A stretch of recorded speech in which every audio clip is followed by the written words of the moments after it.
Hello guys, welcome back to my YouTube channel. This is Neha here. This is my first ever YouTube video on the first topic, financial statement analysis tools and technique.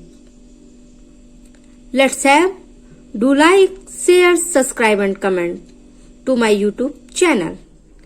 And also please press the bell icon so that you get the notification when I upload my video.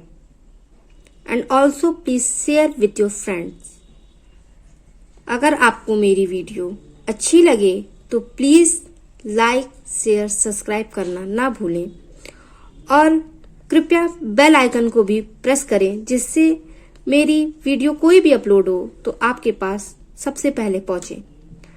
तो आज हम discuss करेंगे हमारा topic financial statement analysis tools and technique. तो चलिए अब हम अपने टॉपिक की ओर बढ़ते हैं। तो सबसे पहले हम जानेंगे कि फाइनेंशियल स्टेटमेंट क्या होता है। तो चलिए जानते हैं कि फाइनेंशियल स्टेटमेंट क्या होता है। फाइनेंशियल स्टेटमेंट एनालिसिस, जैसा कि आप देख रहे हैं कि ये नेम से ही क्लियर हो रहा है। Financial statement means the financial condition of a company. तो फाइनेंशियल स्टेटमेंट क्या होते हैं? फाइनेंशियल स्टेटमेंट हैं जैसे balance sheet, statement of profit and loss account and cash flow statement. ठीक है, फाइनेंशियल स्टेटमेंट, इससे हम ये पता करते हैं कि कंपनी की कंडीशन क्या है। फर्स्ट ऑफ ऑल इसकी डिफिनीशन हम डिस्कस करते हैं। तो इसकी डिफिनीशन ये है कि it is a statement,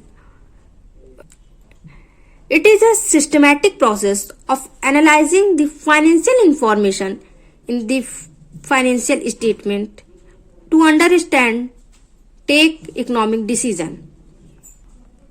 इसका मतलब यह है कि उन फाइनेंशियल स्टेटमेंट की मदद से हम अपनी कंपनी की फाइनेंशियल कंडीशन को समझ पाते हैं कि कंपनी में क्या चल रहा है, क्या कंडीशन है कंपनी की, प्रॉफिटेबिलिटी कितनी है, ये सब हम पता कर पाते हैं through financial statement.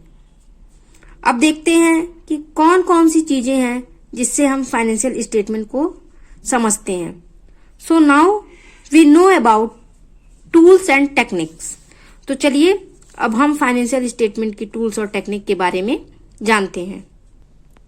Financial state analysis tools,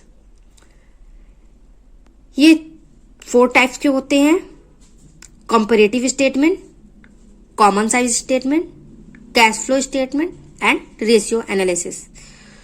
तो अब हम डिस्कस करेंगे कंपैरेटिव स्टेटमेंट। चलिए चलते हैं, देखते हैं कंपैरेटिव स्टेटमेंट क्या होता है।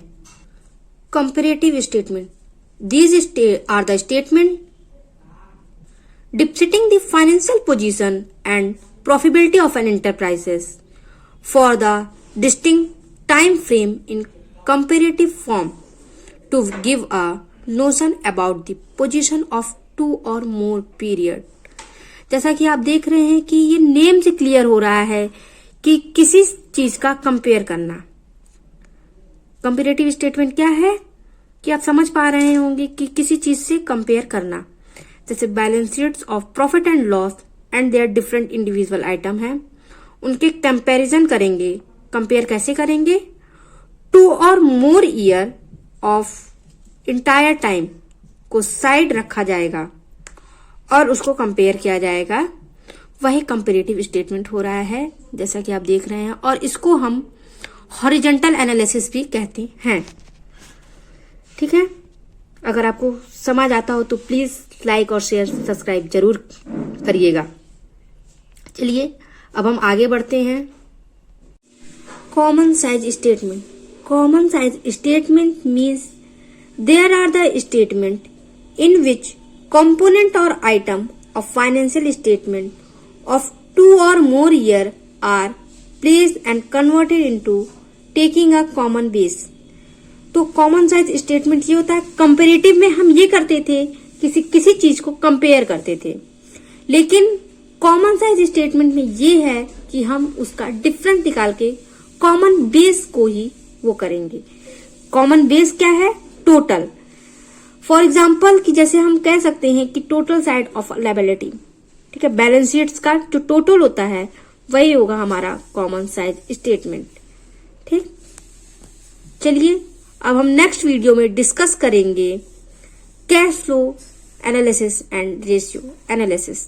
थैंक यू, और please press the bell icon and subscribe करना हमारे चैनल को ना भूलें। Thank you.